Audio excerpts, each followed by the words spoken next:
वो कोई बात पूछना चाहते हैं तो पूछ लें, मैं अभी स्क्रीन शेयर कर देता हूँ। तो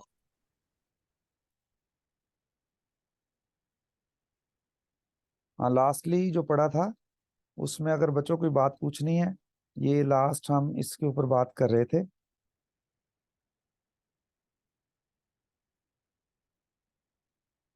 पेट्रोल इंजन के ऊपर। तो जो बच्चे अभी आ गए हैं, 1-2 मिनट अब इंतजार कर लेते हैं। जो बच्चे अभी आ गए हैं वो अ, कर लें बात इसके ऊपर। जो क्वेश्चन उन्होंने पूछना है, कोई और क्वेश्चन उनके जहन में आता है, पहले का पढ़ा हुआ कोई क्वेश्चन आता है तो वो कर लें बात।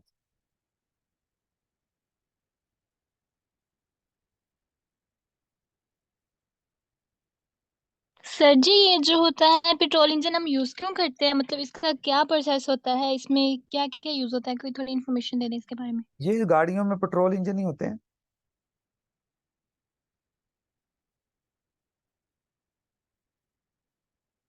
प्रोसेस आपके सामने।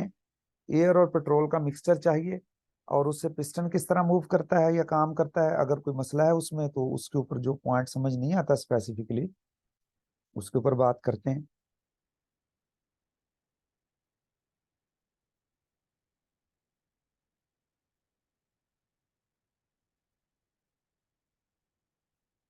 बच्चे सुन रहे हो कि नहीं?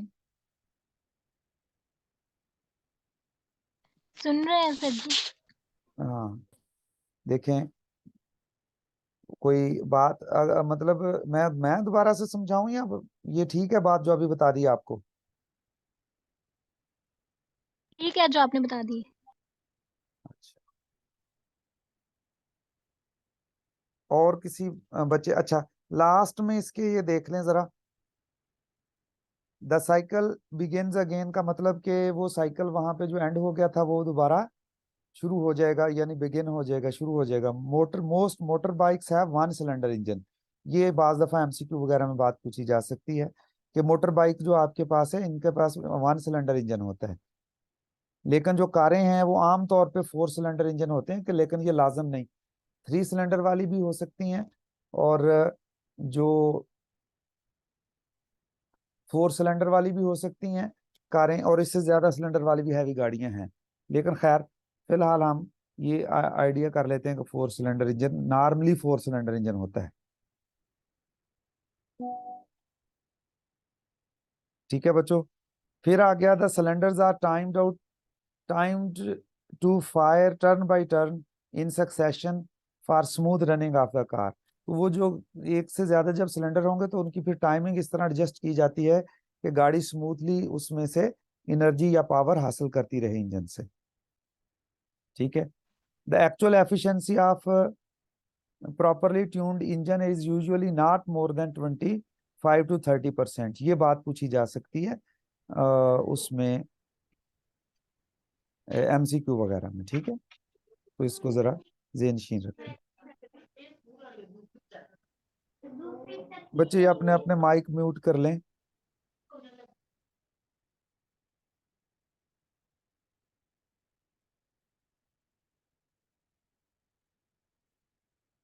अच्छा, अब हम डीजल इंजन की बात करते हैं। डीजल इंजन बिल्कुल एग्जैक्टली अगर आ जाए तो वही कुछ लिखना है, सिर्फ स्पार्किंग प्लग की जगह चेंज होनी है सिर्फ।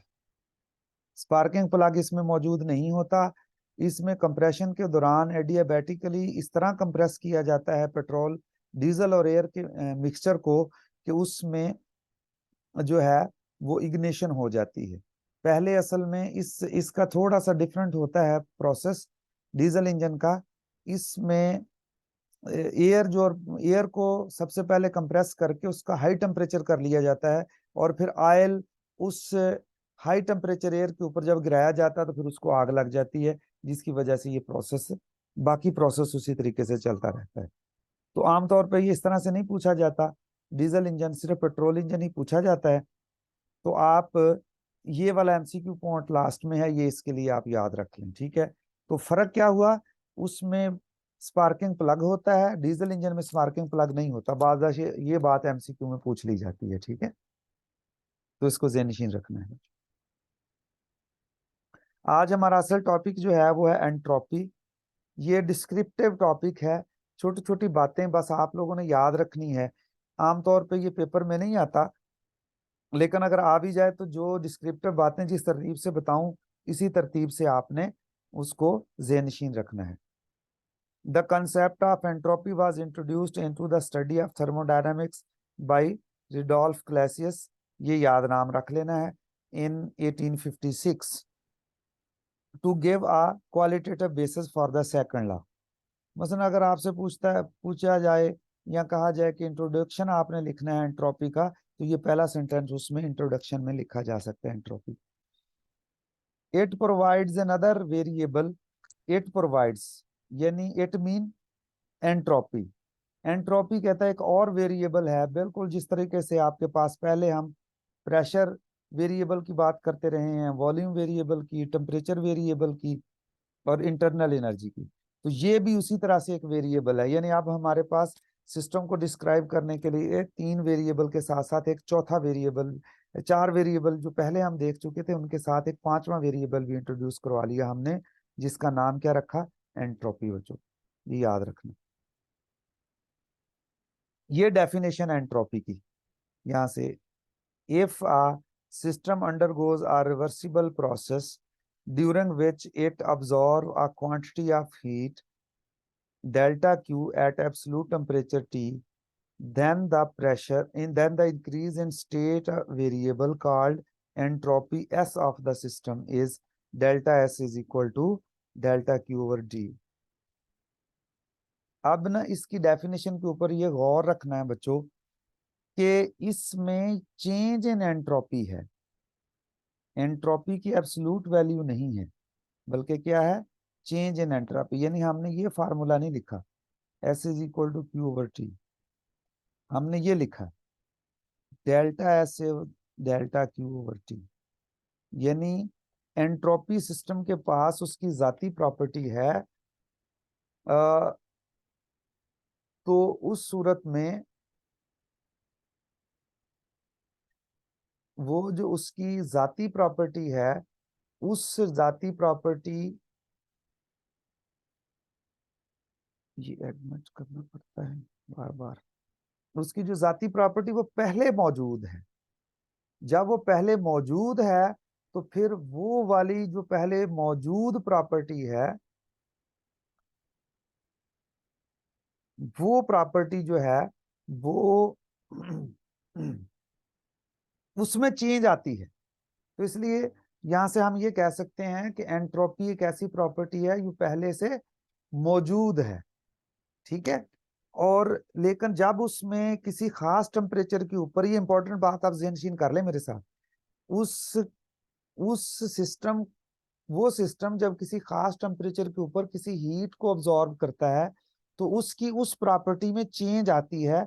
हमारी इस डेफिनेशन में हमने उस चेंज के बारे में बताया है बच्चों, ठीक है, याद रख लेना। यहां तक वो बात पूछनी है तो पूछ लें बच्चों, ताकि फिर मैं अगली बात कर सकूं। अगर ये बात आप लोगों को समझ आ गई तो मुझे थोड़ा सा मेंशन कर दें या बता दें कि समझ आ गई है। जी सर, समझ आ गई है। ठीक है बच्चों, मैं अब नेक्स्ट बात करते हैं।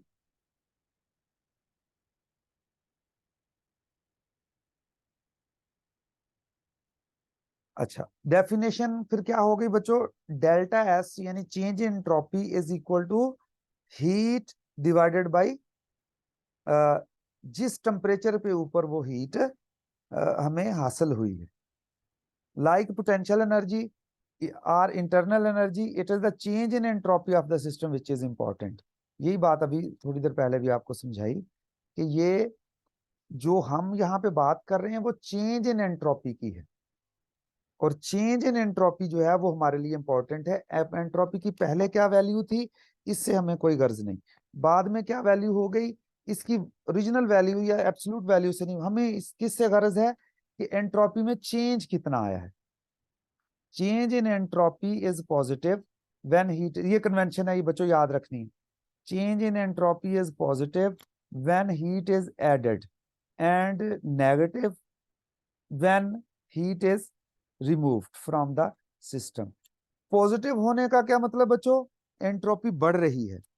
नेगेटिव होने का क्या मतलब बच्चों, एंट्रोपी कम हो रही है। तो इससे हमें ये पता चला कि जब हम किसी सिस्टम में हीट को ऐड करते हैं तो उस सिस्टम की एंट्रोपी बढ़ेगी, जब हम किसी सिस्टम में एंट्रोपी को सिस्टम में से हीट को बाहर निकालते हैं तो एंट्रोपी उसमें से कम हो जाएगी। ठीक है बच्चों।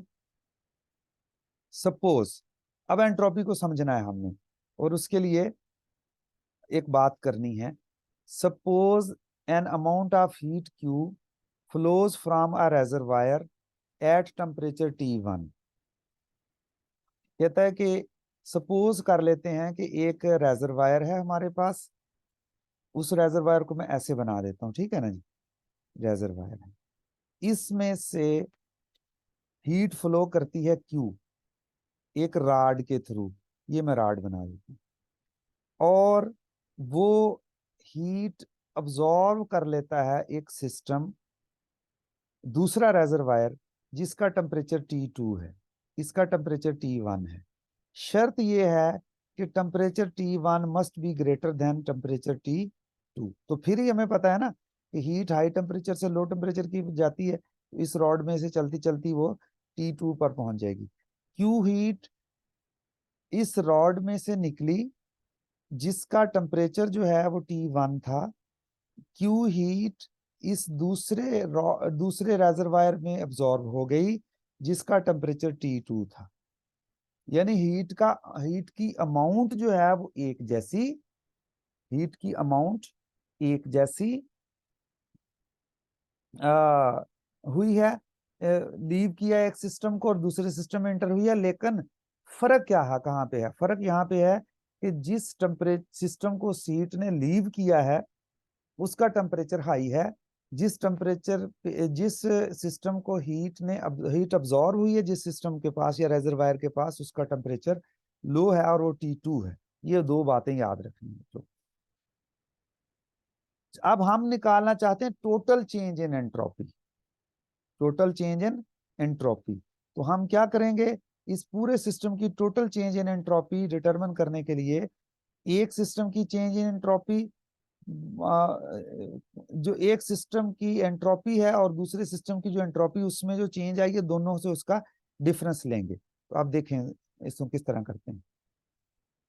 The change in entropy of the reservoir at temperature T, यानी वो रेजरवायर जिसका जो टेम्परेचर T1 पर है उसके चेंज इन एंट्रोपी जो है वो डिक्रीज हुई है by an amount Q over T1, and of the reservoir at temperature T2 which gains the heat, entropy increase हो गई है कितनी, by Q/2, as T1 is greater than T2, so QT2 will be greater than Q over T2 will be greater than Q1 over T1। ये वो fraction वाला या denominator वाला आपको समझाया हुआ है, ठीक है। तो वो सारा ज़हन-शीन रखना है अब आपने, ठीक है ना। वो सारा आपको समझाया हुआ है कि किसका डिनोमिनेटर अगर छोटा हो तो क्वांटिटी बड़ी होती है, अगर कम डिनोमिनेटर बड़ा हो जाए तो क्वांटिटी छोटी होती है। तो फिर नेट चेंज इन एंट्रोपी निकालने के लिए जो पॉजिटिव एंट्रोपी है उसमें से बड़ी एंट्रोपी में से छोटी को माइनस किया, तो हमें पता है कि ये एंट्रोपी बड़ी है ये छोटी है, तो हमेशा ये पॉजिटिव रहेगी। इसको कहते हैं law of increase of entropy, इस लॉ को। It follows that in are natural processes, इससे ये पता चला, ये जो ऊपर एक्सपेरिमेंट किया इससे ये पता चला कि जब हीट फ्लो करती है from one system to another natural process में, there always be net increase in entropy, तो हमेशा वहां पे नेट इंक्रीज इन एंट्रोपी होता है। This is another statement of second law of thermodynamics. कहता है कि इस तरह से हम सेकंड लॉ ऑफ थर्मोडायनामिक्स की एक और स्टेटमेंट भी कर सकते हैं, और वो ये है, if a system undergoes a natural process, it will go in the direction that causes the entropy of the system plus environment to increase। ठीक है बच्चों, तो ये बात आप ज़हन-शीन रखनी है। It is observed that a natural process tend to proceed toward the state of greater disorder। कहता है ये ऑब्जर्व किया गया आमतौर पे कि हर किसी भी नेचुरल प्रोसेस में जब हम बात करते हैं तो उसमें हीट इस तरह फ्लो करती है कि या सिस्टम जो है वो इस तरह से अपने आप को एडजस्ट करने की कोशिश करता है कि उसका जो डिसऑर्डरनेस है वो बढ़ जाती है, डिसऑर्डरनेस जो है वो बढ़ जाती है। अब समझते हैं डिसऑर्डरनेस का मतलब क्या है। Thus there is a relationship between, तो इसलिए यहाँ पे एक रिलेशनशिप है एंट्रोपी और मॉलिक्यूलर डिसऑर्डर में, ठीक है। Thus there is a relationship between entropy and molecular disorder. For example, यह यहाँ पे उसको एग्जाम्पल कोट करता है मॉलिक्यूलर डिसऑर्डर को समझाने के लिए। In an irreversible heat flow from hot to cold substance of a system increase in disorder because, यानी उसने एग्जांपल के तौर पे ये कहा कि सपोज कर लें कि हमारे पास एक सिस्टम है, ठीक है, और उसमें से हीट इरिवर्सिबल प्रोसेस के थ्रू हीट हॉट से कोल्ड सब सिस्टम में सब्सटेंस में मूव कर जाती है। और वो कहता है कि इस ऐसा होने से डिसऑर्डरनेस में इंक्रीज होती है। वजह उसने बताई, और वजह बताने से हमें पता चल जाएगा कि डिसऑर्डरनेस का क्या मतलब। Because molecular are initially sorted out in hotter and cooler regions. पहले क्या था, जो दो रीजन थे, मतलब फर्ज किया एक रीजन ये था जिसमें एक बॉडी था, ये दूसरा रीजन था जिसमें दूसरा बॉडी था। यहाँ पे हॉट मॉलिक्यूल थे क्योंकि हमने कहा इसका हाई टेम्परेचर है, यहाँ पे कोल्ड मॉलिक्यूल थे, इसमें कहा कि इसका लो टेम्परेचर है। जब ये हीट यहाँ से यहाँ चलेगी, दोनों का टेम्परेचर एक जैसा हो गया, तो अब हम ये जो प्रॉपर्टी पहले मौजूद थी कि hot temperature sorry hot molecule एक खास रीजन में मौजूद थे और कोल्ड मॉलिक्यूल एक दूसरे रीजन में मौजूद थे, अब वो अलग अलग हमें पता था, वो ऑर्डर में थे। लेकिन जो ही ये मसला हुआ जिसमें ये ऑर्डरनेस जो है वो डिस्टर्ब हो गई, यानी ये हमें, अब हमने ये डिग्री, ये हमारे पास जो तरतीब पहले थी कि हॉट मॉलिक्यूल अलहदा थे कोल्ड अलहदा थे, अब वो डिस्टर्ब हो गई तरतीब, वो अब लॉस हो गई। तो इस तरह से इसको कहते हैं molecular disorderness. Disorder is lost when the system comes in thermal equilibrium. Addition of heat to a system increase the disorder because increase in average molecular speed। और ये वजह हुई क्या, इससे एवरेज मॉलिक्यूलर स्पीड बढ़ गई, इसकी एवरेज मॉलिक्यूलर स्पीड बढ़ने की वजह से डिसऑर्डरनेस बढ़ गई। एंड देयरफॉर जब एवरेज मॉलिक्यूलर स्पीड बढ़ती है तो रैंडमनेस ऑफ मॉलिक्यूलर मोशन जो है वो बढ़ जाती है, और रैंडमनेस बढ़ने का मतलब है डिसऑर्डरनेस बढ़ गई है। Similar free expansion of a gas, एक और एग्जांपल उसने दी, जब आप किसी गैस को फ्रीली इंक्रीज करते हैं वो तो इसका डिसऑर्डर बढ़ जाता है। Because the molecular have greater randomness of position, यानी अगर आपने उसको किसी बॉक्स में कन्फाइन किया हुआ मॉलिक्यूल को, तो आप उनको ढूंढना चाहें तो इतने रीजन में ढूंढेंगे, लेकिन अगर आपने उसमें फ्री कर दिया तो वो हर जगह पे फैल जाएंगे, आप उसको ढूंढेंगे तो आपको ज्यादा जगह के ऊपर उसको ढूंढना पड़ेगा, इसलिए डिसऑर्डरनेस बढ़ गई इसमें फ्री एक्सपेंशन के अंदर। अभी मैं आ रहा हूँ, फिर मैं खिलाता हूँ, तो चलो अभी मैं लेक्चर ले लूँ। Thus in both examples entropy is said to be increase। तो इस तरह दोनों सूरतों में हमें पता चला कि एंट्रोपी जो है वो इंक्रीज हो गई है। तो एंट्रोपी इंक्रीज होने की वजह से हम ये कहेंगे, एंट्रोपी इंक्रीज होने की वजह से कि डिसऑर्डरनेस इंक्रीज हो गई, ठीक है।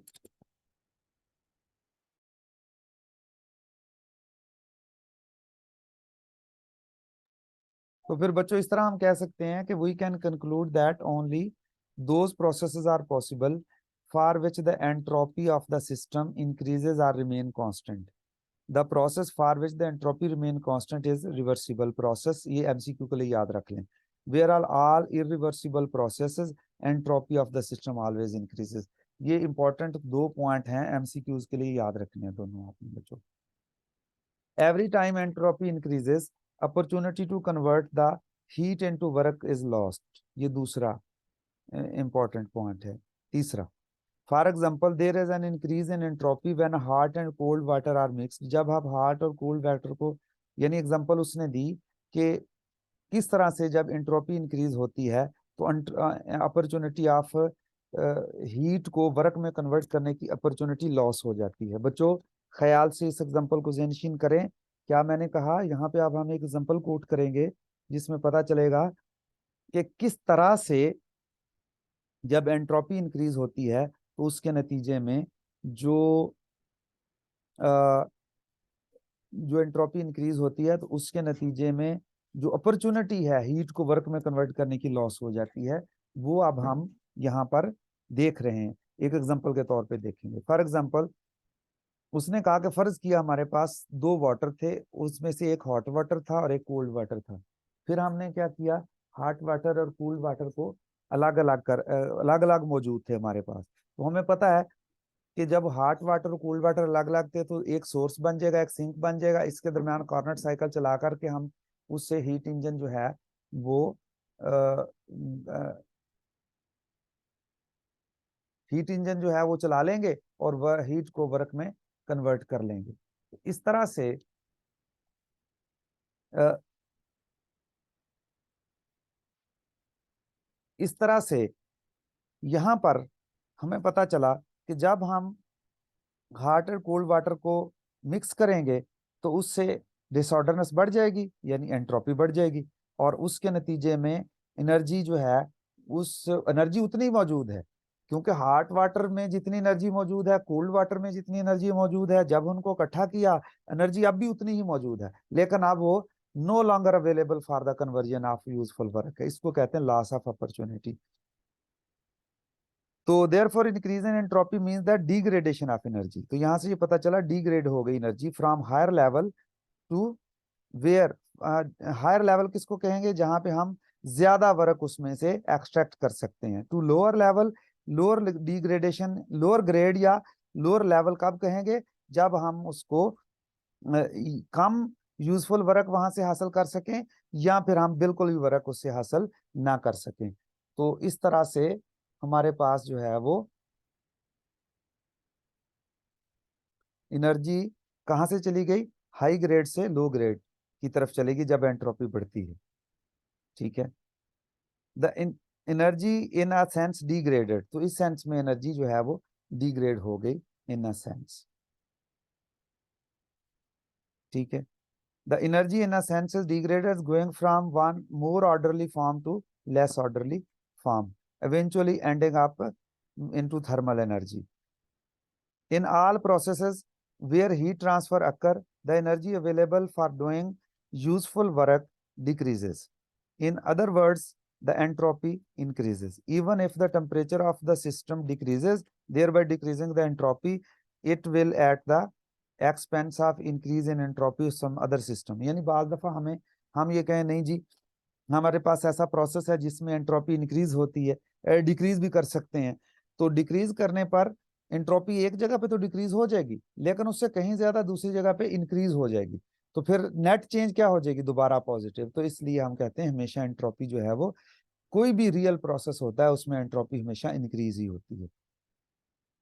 When all systems are taken together as the universe, the entropy of the universe always increases. इसको कहते हैं law of increase of entropy.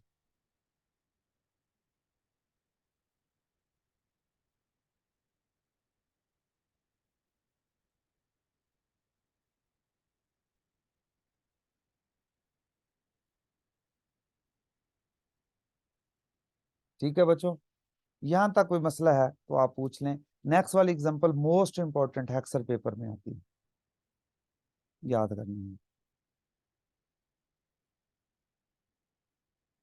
Last हमारा टॉपिक है इस चैप्टर का environmental crisis as entropy crisis. Environmental crisis जैसे कि हम यहाँ पे हमारा एनवायरनमेंट जिसको हम पोल्यूट कर रहे हैं, और भी मुख्तलिफ तरीके प्रोसेसेस इस अपनी लग्जरीपन के लिए हमने यहाँ पे इस यूनिवर्स में या कम से कम अर्थ के ऊपर हम उस प्रोसेसेस को कर रहे हैं, उनकी वजह से असल में जो हमारे इन्वायरमेंट में क्राइसिस आ रहे हैं वो किस क्या है, वो असल में एंट्रोपी क्राइसिस हैं। यानी एंट्रोपी की अंडरस्टैंडिंग करके हम समझ सकते हैं कि वो किस तरीके से जो इन्वायरमेंटल क्राइसिस जो है वो हमारे लिए क्रिएट हो रहा है, और फिर उसी एंट्रोपी को समझ के हम ये भी कर सकते हैं कि उसका हल क्या है, उस इन्वायरमेंट क्राइसिस का, उसको अंडरस्टैंड कर सकते हैं। The second law of thermodynamics provide us the key for both understanding our environmental crisis and for the understanding how we must deal with this crisis। यही बात जो मैंने आपको की कि सेकंड लॉ ऑफ थर्मोडायनामिक्स की एंट्रोपी वाली statement कहता है, असल में हमें बताती है कि जो हमारा इन्वायरमेंटल क्राइसिस वो है क्या, जो अभी बात मैंने की थी, और फिर हम उससे, उस क्राइसिस से किस तरह डील कर सकते हैं, मीन की उससे किस तरह बच सकते हैं, उसको कैसे मिनिमाइज कर सकते हैं, ये हमें पता चल जाएगा। From a human stand point, यानी इंसानों के नुक्ता निगाह से, यानी इंसानों की वजह से जो इन्वायरमेंटल क्राइसिस हो रहा होता है वो किस वजह से रिजल्ट होता है। From our attempts to in order the nature in our to for our comfort and greed, जिसमें हम नेचर जो है उसको ऑर्डर में ले आते हैं। कैसे ले आते हैं ऑर्डर में, कि देखें गाड़ी एक बना ली हमने, गाड़ी जिन चीजों से बनी है वो सारी चीजें पहले डिसऑर्डर में से थी, डिसऑर्डरनेस में थी। अब हमने उनको इकट्ठी करके एक ऑर्डर में, तरतीब में लाके उनके काम किया, उनसे उनसे काम किया। लेकिन इस प्रोसेस के दौरान भी और इस गाड़ी के चलने के दौरान भी हम इन्वायरमेंट में जो है वो क्या चीज प्रोड्यूस कर रहे हैं, इन्वायरमेंटल डिसऑर्डरनेस पैदा कर रहे हैं, इन्वायरमेंट को खराब कर रहे हैं इस तरह से।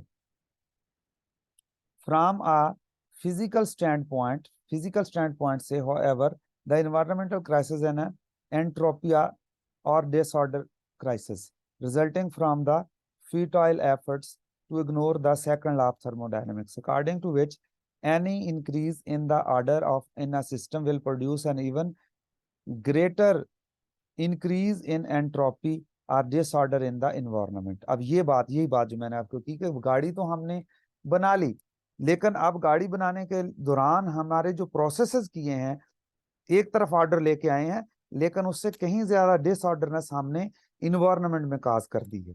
An individual impact may not have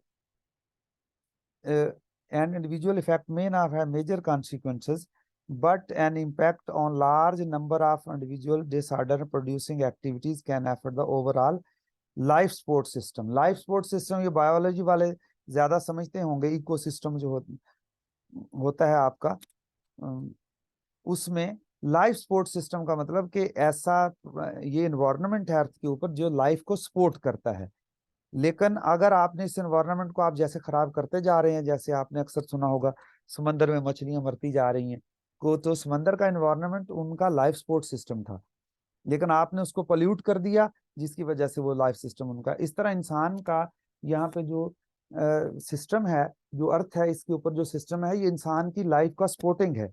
लेकिन जब आप इसको डिस्टर्ब करते जाओगे तो ये इसकी लाइफ सपोर्टिंग एबिलिटी जो है वो खत्म होती जाएगी। The energy processes we use are not very efficient, ये एफिशिएंट नहीं है, as most of the energy is a loss heat in the environment. आपको पता है सारे सिस्टम में यही होता है। तो second law of thermodynamics eventually imposes upper limit on the efficiency of improvement the thermal pollution, इसको फिर हम थर्मल पोल्यूशन करेंगे। Inevitable consequence of the second law of thermodynamics, inevitable consequence का मतलब लाजमी जरूरी कॉन्सिक्वेंस है, ठीक है। The increase in thermal pollution of the environmental mean increase in entropy of the system that causes the great concern। even small temperature changes in the environment can have significant effect on the metabolic rate in the plants and animals। this can cause the serious disruption of the overall ecological balance। ज़ाहिर है आपको पौधे भी चाहिए, दरख्त भी चाहिए, झाड़ियां भी चाहिए लाइफ के लिए, नेचुरल लाइफ के लिए भी और इंसानों की लाइफ के लिए भी। जब आपने आपने थर्मल पोल्यूशन की वजह से टेम्परेचर बढ़ा दिया तो उसमें उनका मेटाबॉलिक रेट जो है उसके ऊपर फर्क पड़ेगा, जिसकी वजह से एनिमल और प्लांट्स जो है या मर जाएंगे या एक्सटिंक्ट हो जाएंगे, या उनकी प्रोडक्शन इतनी स्लो हो जाएगी जो इन्वायरमेंट के लिए जरूरी है उससे भी कम। इन एडिशन टू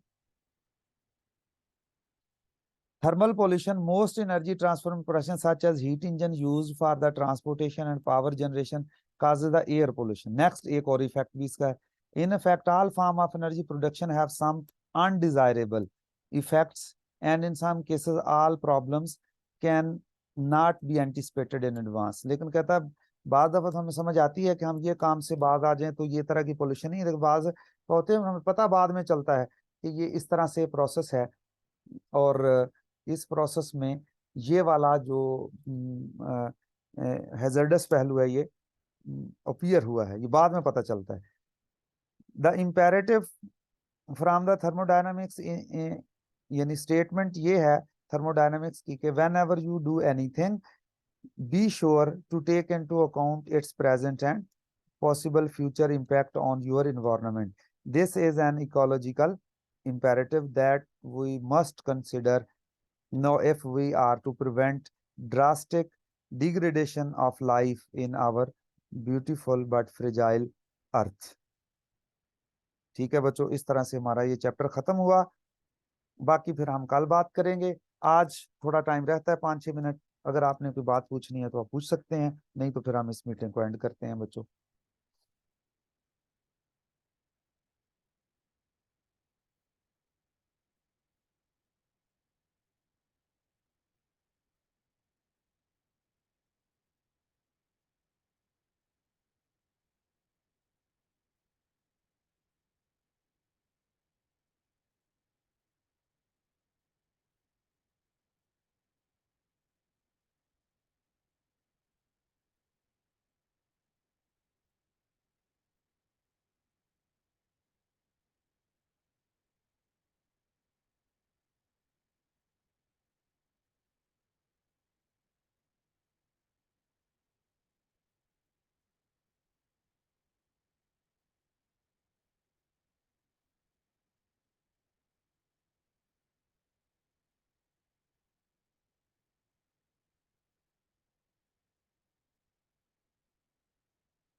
ठीक है बच्चों, अल्लाह हाफिज। आपकी तरफ से कोई क्वेश्चन नहीं है इसलिए